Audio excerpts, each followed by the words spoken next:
Russia ভিসার জন্য আমরা যারা বাংলাদেশ থেকে এখনো জমা দিতে চাচ্ছি, রাশিয়াতে আপনি যেতে পারবেন, আপনি ভিসা পাবেন, আপনি সম্পূর্ণ কার্যক্রমগুলো আপনি সম্পাদন করতে পারবেন, এক পর্যায়ে আপনি সেখানে গিয়ে কাজে যোগদানও করতে পারবেন। কিন্তু আহামরি যে বেতন পাবেন বা ভালো বড় অঙ্কের একটা স্যালারি পাবেন, সেই বিষয়টা কিন্তু খুবই কষ্টসাধ্য একটা বিষয়।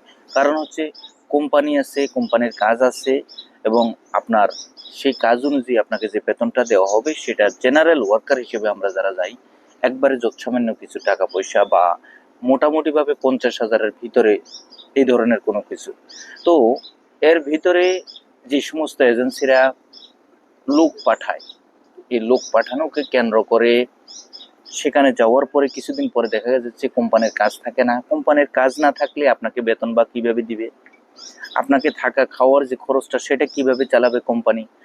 অনেক সময় দেখা যায় বা বর্তমানে যে পরিস্থিতিতে সৃষ্টি হচ্ছে, অনেক লোকজন, অনেক কর্মীকে কিন্তু রাশিয়া থেকে পাঠিয়ে দেওয়া হচ্ছে, সেখানে যাওয়ার পর আবার সেখান থেকে আবার ফেরত পাঠানো হচ্ছে। তার মূল কারণ হচ্ছে কোম্পানিতে কাজ নেই, কোম্পানির কর্মী নেওয়ার যে ক্যাপাসিটি সেটা নেওয়ার পরবর্তী পর্যায়েও কোম্পানি অতিরিক্ত কর্মী নিয়েছে, হয়তোবা তাদের ওই ধরনের কোনো কাজে লাগাবে, কিন্তু কোম্পানি এই কর্মীগুলোকে তাদের ওইভাবে কাজে লাগাতে পারেনি, যার কারণে কর্মীকে আবার ফেরত পাঠানো হচ্ছে, আবার বাংলাদেশে ফেরত পাঠানো হচ্ছে।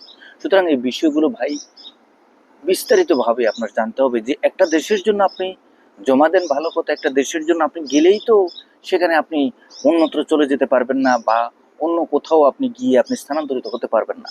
আপনাকে বাস্তব অভিজ্ঞতা নিয়ে ভালোভাবে একটা পরামর্শের মাধ্যমে সবকিছু জেনে শুনে সামনে অগ্রসর হতে হবে। ধন্যবাদ।